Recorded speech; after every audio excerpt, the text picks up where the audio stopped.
उसने बिना सोचे समझे इतना सारा कैश हमारे घर क्यों भेज दिया? उस ब्रीफ केस में 50 लाख रुपए कैश थे, जैसे कि विक्की भाई ने थोड़ी देर पहले रेस्टोरेंट में कहा था। आहान ने कहा, ये तो सच में अनएक्सपेक्टेड है। वैसे शनाया, अब आपने क्या करने का सोचा है? शनाया के तो होश उड़ गए थे। उसने पैनिक करते हुए कहा, आहान, हम ये नहीं ले सकते। हमें इस पैसे को लेना ही नहीं चाहिए। पता नहीं उस विक्की भाई ने ये पैसा किसी की जान लेकर कमाया होगा। आहान ने जब शनाया की ये बात सुनी तो उसके चेहरे पर एक हल्की सी मुस्कान आ गई। सच में शनाया कितनी साफ दिल की लड़की थी। अगले ही पल शनाया ने वो ब्रीफ केस को बंद करने का मन बना लिया, मगर जैसे ही उसने ब्रीफ केस को बंद करने के लिए हाथ लगाया, शनाया की नजर एक नोट पर पड़ी। शनाया ने आहान की तरफ एक नजर देखा और फिर इस नोट को उठाकर पढ़ने लगी। मिस शनाया, मैं जानता हूँ आप ये पैसे लेने से मना कर देंगी, लेकिन ये पैसे शौर्य गिल ने आखिरी बार आपको किडनैप करने के लिए दिए थे। सच कहूँ तो अपनी उस हरकत के लिए मैं शर्मिंदा हूँ, इसलिए माफी के तौर पर ये आपको वापस भेज रहा हूँ। उम्मीद है आप मुझे माफ कर देंगी। विक्की भाई।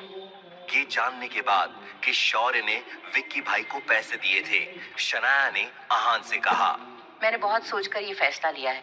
अब तो हम ये पैसे रख ही लेते हैं, हमारा भी तो नुकसान हुआ है। ये सुनकर आहान ने हामी भर दी और कहा, आपका जो भी फैसला है, मैं आपके साथ हूँ। आहान मन ही मन में विक्की भाई की होशियारी की तारीफ कर रहा था। आखिरकार एक छोटे से नोट से ही उसने शनाया का फैसला बदल दिया था। कुछ सोचने के बाद शनाया ने आहान से कहा, हम आधे पैसे रखेंगे और बाकी के आधे, मतलब 25 लाख रूपल को दे देंगे। ओके? आहान को इस सब से कोई प्रॉब्लम नहीं थी। रात के डिनर के बाद सारा काम खत्म करके आहान अपने कमरे में चला गया। वो बिजनेस के बारे में कुछ डिस्कस करने के लिए मिस्टर विक्रम को कॉल करने ही वाला था कि आहान के कमरे के दरवाजे पर किसी के नॉक करने की आवाज आई। आहान ने अपना फोन रख दिया और कहा, आ जाइए। दरवाजा खुला तो बाहर से शनाया अंदर आ गई। आज शनाया ने बहुत डेस्परेट होकर ये फैसला किया था कि उसे अपने और आहान के रिश्ते को आगे बढ़ाना था, इसलिए उसने कोई बहाना सोचा और आहान के रूम में आ गई। आहान सवाल करते हुए बोला, शनाया, आप यहाँ? क्या हुआ है? शनाया ने बहुत ही कैजुअल अंदाज में बिहेव किया, मानो वो तो बस ऐसे ही आहान के कमरे में आई थी। क्या यहाँ आने के लिए मुझे किसी वजह की जरूरत है? इस सवाल को सुनकर आहान की बोलती ही बंद हो गई। उसने नर्वस होकर कहा, मेरा वो मतलब नहीं था। आप जब चाहे यहाँ आ सकती हैं। आहान ने ऐसा कहा तो शनाया बेफिक्र होकर आहान के बेड पर बैठ गई। शनाया अब वहां कंफर्टेबल हो गई थी तो आहान का ध्यान अपने कमरे की तरफ गया, जहां उसके शर्ट्स, टॉवेल और कुछ किताबें बिखरी पड़ी हुई थी। आहान ने जल्दी जल्दी से उन्हें सही करना शुरू कर दिया। आहान को इतना रेस्टलेस होते हुए देखकर शनाया ने मन ही मन में कहा, क्या सच में आहान को मेरे यहाँ आने से इतना फर्क पड़ रहा है? ये जानकर मुझे थोड़ी राहत मिल रही है। एक मिनट, लेकिन रूपल तो कह रही थी कि आहान को मुझ में कोई इंटरेस्ट ही नहीं है। शायद वो सही कह रही थी, वरना मेरे यहाँ होने से आहान का ध्यान सफाई और उस टॉवल पर तो नहीं जाता। उफ यार, अगर ऐसा ही चलता रहा तो हमारे बीच में कुछ भी नहीं होगा। क्या सच में मुझे अपना ड्रेसिंग स्टाइल चेंज करने की जरूरत है? ये आहान तो मुझे एक नजर देख भी नहीं रहा। ये सोच सोचकर शनाया बहुत परेशान हो रही थी। दूसरी तरफ आहान को बहुत नर्वसनेस हो रही थी। उसने अपनी शर्ट को अलमारी में रखते हुए अपने आप से ही कहा, आज शनाया को क्या हो गया है? क्या वो किसी वजह से आई है? जब भी शनाया सोने से पहले मुझसे मिलने आती है, मेरी नींदें उड़ जाती हैं। दोनों अपने अपने ख्यालों में खोए हुए थे। 15 मिनट बीत गए, लेकिन उस रूम में सन्नाटा छाया हुआ था। अब आहान और शनाया के बीच का माहौल ऑकवर्ड हो गया था। आहान बेड के सामने खड़ा था। शनाया ने आहान की तरफ देखते हुए उससे कहा, आहान, वो विक्की भाई ने जो पैसे दिए हैं उनका क्या करना है? हमारे पास 25 लाख रुपए हैं, क्या किया जाए? आहान ने कुछ सोचा और कहा, शनाया, अगर आप चाहें तो कुछ खरीद सकती हैं, या कहीं इन्वेस्ट कर सकती हैं, या फिर सेविंग भी कर सकती हैं। आपका जो भी डिसीजन होगा मैं आपके साथ हूँ। आहान की बात सुनने के बाद शनाया को याद आ गया कि आज पूरा दिन रूपल की शरारत की वजह से आहान को उसके दोस्तों से कितनी बातें सुननी पड़ी थी। आहान को हर कोई नीचा दिखा रहा था, मगर फिर भी सिर्फ शनाया के लिए उसने सब कुछ चुपचाप सुन लिया था। शनाया को इस बात का एहसास हो गया कि शादी के पहले दिन से ही आहान एक डेडिकेटेड हस्बैंड रहा था, लेकिन खुद शनाया को ये बात समझने में 3 साल लग गए थे। मगर अब शनाया ने अपना मन बना लिया था कि वो भी आहान के लिए एक परफेक्ट वाइफ बनकर रहेगी। एकदम से शनाया के दिमाग में एक आइडिया आया और वो मुस्कुराते हुए कहने लगी, आहान, मैंने सोच लिया है कि मुझे उन 25 लाख रुपए से क्या करना है। देखो, तुम अभी हाँ कह रहे हो। आहान समझ नहीं पा रहा था कि शनाया इतना इंसिस्ट क्यों कर रही थी। हाँ शनाया, आप जो भी चाहती है मैं आपको सपोर्ट करूंगा। कंफर्मेशन मिलने के बाद शनाया ने अपना फैसला सुनाते हुए कहा, तो फिर हम इन पैसे से तुम्हारे लिए एक कमाल की कार खरीदेंगे, ऑडी या फिर BMW, जो तुम्हें पसंद आए। शनाया की ये बातें सुनकर आहान दंग रह गया। उसने शनाया से ऐसा कुछ सुनने की बिल्कुल भी उम्मीद नहीं की थी। आहान ने बस एक ही शब्द कहा, क्या? आहान की हैरानी भी अपनी जगह सही थी। रोजवुड स्प्रिंग वाले बंगलों के सामने एक फरारी खड़ी थी। अगर वो चाहता तो मिस्टर विक्रम से कहकर एक कार का पूरा शोरूम खरीद सकता था, लेकिन शनाया, जिसने आज तक आहान को कोई भी गिफ्ट नहीं दिया था, अचानक से उसके लिए कार खरीदना चाहती थी।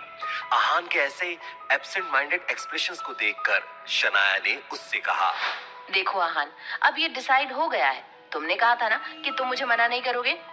शनाया ने इस बार अपना मन पक्का कर लिया था। वो आहान के लिए कार खरीदना चाहती थी, मगर आहान ने उससे कहा, शनाया, इस सब की क्या जरूरत है? मैं कार का क्या करूंगा? आपको मेरे लिए इतना खर्चा करने की कोई जरूरत नहीं है। इस सब आहान अपनी बात कह ही रहा था कि शनाया ने उसका हाथ पकड़ लिया और अपनी बड़ी बड़ी आंखों से आहान की तरफ देखकर बोली, अब क्या मेरा तुम पर इतना भी हक नहीं है? अब आहान क्या कह सकता था। उसने बहुत ही हेल्पलेस होकर कहा। ऐसी बात नहीं है। ये सुनते ही शनाया ने कहा, तो फिर तय रहा, कल सुबह जाकर हम कोई अच्छी सी कार खरीदते हैं। अपनी बात कहने के बाद शनाया आहान के कमरे से चली गई। उसके जाने के बाद आहान बेड पर लेट गया। वो समझ नहीं पा रहा था कि वो कैसा महसूस कर रहा था। आहान ने अपने आप से ही कहा, ये फीलिंग मुझे कई सालों के बाद आ रही है। कुछ दिनों पहले मुझे सारा फैमिली बिजनेस मिल गया। मेरे लिए एक बहुत ही खूबसूरत घर तैयार है। दुनिया की सबसे कमाल की स्पोर्ट्स कार भी है। इतना पैसा है कि जो चाहूं वो खरीद सकता हूं। लेकिन उन सब चीजों ने मुझे कोई खुशी नहीं दी। लेकिन आज जब शनाया ने मुझे कोई गिफ्ट देने का कहा तो बहुत अजीब सी खुशी हुई। वैसी खुशी जैसे मॉम मेरे लिए बलून्स लेकर आती थी तब होती थी। शनाया ने मेरे बारे में सोचा, यही बात मेरे लिए बहुत बड़ी है। ऐसी बात नहीं है कि शनाया को मेरी बाइक से एम्बैरेस्ड फील होता है, लेकिन वो मुझे खुश देखना चाहती है, इसीलिए वो ये कार खरीदना चाहती है। आज सच में मुझे ऐसा लग रहा है कि मेरे जैसा खुशनसीब इस पूरी दुनिया में नहीं होगा। आज आहान का दिल एक बहुत ही नई सी लेकिन जानी पहचानी सी राहत को महसूस कर रहा था। इस बारे में सोचते हुए कब आहान सो गया उसे पता ही नहीं चला। अगली सुबह जैसे कि उन दोनों ने डिसाइड किया था, शनाया और आहान कार खरीदने के लिए ऑडी के शोरूम में चले गए। शनाया एक से एक कमाल की कार देख रही थी, मगर उसे आहान के लिए एक भी सही नहीं लग रही थी। शनाया ने सेल्स पर्सन से कहा, देखिए, मैं चाहती हूँ कि आप मुझे कोई ऐसी कार सजेस्ट करें जो मेरे हस्बैंड की पर्सनालिटी से मैच करती हो। जेंटल लेकिन स्ट्रॉन्ग। बाहर से भले ही लग्जूरियस लुक हो, मगर कार अंदर से बहुत कंफर्टेबल होनी चाहिए। क्या आप समझ रहे हैं मैं क्या कहने की कोशिश कर रही हूँ? शनाया की बात सुनकर उस सेल्स पर्सन का मुंह बन गया, लेकिन उसने हाँ में अपना सर हिला दिया ताकि शनाया नाराज ना हो जाए। अपने दूसरे कलीग के पास जाते हुए उस सेल्स पर्सन ने धीमी आवाज में कहा, ये मैडम का हस्बैंड एवरेज सा लड़का ही तो है। जरा देखो इसे, कैसे चुपचाप खड़ा है। ये मैडम उस लड़के से जितनी केयरिंग अंदाज में पेश आती है ना, ये बात वो डिजर्व नहीं करता। उस लड़के से ज्यादा हैंडसम तो मैं हूँ। ये बातें जो सेल्स पर्सन सुन रही थी वो एक लड़की थी। उसने कलीग से कहा, क्या तुम अंधे हो गए हो? वो सर भी कुछ कम हैंडसम नहीं है। वो किसी फेमस मॉडल को भी पीछे छोड़ सकते हैं। और ये उन हस्बैंड वाइफ के बीच का प्यार है। तुम्हें क्यों जलन हो रही है? और ये हमारी सबसे बेस्ट कार दिखाओ। नहीं, तुम रहने दो, मैं ही दिखाती हूँ। तुमसे कुछ नहीं होगा। उस लड़की ने अपनी बात कही और आहान और शनाया को एक कार के पास ले गई। इस वक्त वो लोग एक नई लिमिटेड एडिशन कार को देख रहे थे।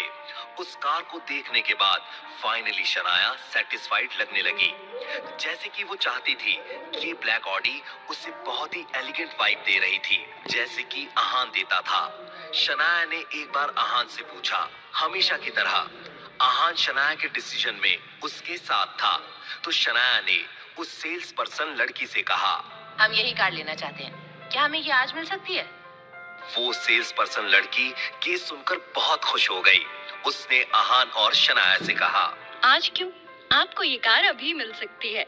आप बाकी की प्रोसीजर के लिए मेरे साथ आइए। आधे घंटे में ये कार आप ले जा सकते हैं। थोड़ी देर के बाद आहान और शनाया अपनी नई कार में बैठे हुए थे। आहान को इस नई कार में एक अजीब सा कंफर्ट फील हो रहा था। क्यों ना होता ये शनाया की तरफ से उसके लिए पहला गिफ्ट जो था। शनाया ने आहान से कहा, तो चले? शनाया बहुत एक्साइटेड थी। आहान ने हामी भर दी और कार शुरू की। दोनों के लिए भी ये राइड बहुत ही यादगार होने वाली थी। शनाया के मोबाइल पर एक नोटिफिकेशन आया और वो मैसेज खोलने के बाद शनाया हंसने लगी। उसने आहान से कहा, मैंने कार का फोटो रूपल को सेंड किया था, तो वो कह रही है कि नए बेबी के लिए कॉन्ग्रेचुलेशंस। ये सुनकर आहान भी स्माइल करने लगा। अचानक से शनाया ने आहान से सवाल करते हुए कहा, आहान, तुम्हें बेबी गर्ल पसंद है या बेबी बॉय? ये सुनकर आहान ने शनाया की तरफ देखा और एक स्माइल के साथ उससे कहा, अगर ये बेबी आपका है तो मुझे कोई फर्क नहीं पड़ता कि लड़की है या लड़का, मुझे पसंद है। आहान के इस जवाब को जानने के बाद शनाया के पेट में तितलियां उड़ने लगी। उसने फिर आहान से सवाल करते हुए कहा, तो फिर क्यों ना हम... क्या शनाया अपना सवाल पूरा कर पाएगी? इस पर आहान का क्या जवाब होगा? या फिर हमेशा की तरह शनाया कुछ भी नहीं कह पाएगी? जानने के लिए सुनते रहिए पॉकेट एफएम। पैसे भी बचाने हैं और दिल खोलकर बातें भी करनी है। इस ऐप पर सिर्फ 5 रुपए के अंदर आपको मिलेंगी हजारों लड़कियां जिनसे आप डायरेक्टली वीडियो कॉल पर बात कर सकते हैं। तो बाकी ऐप्स पे टाइम वेस्ट करना बंद करो यार।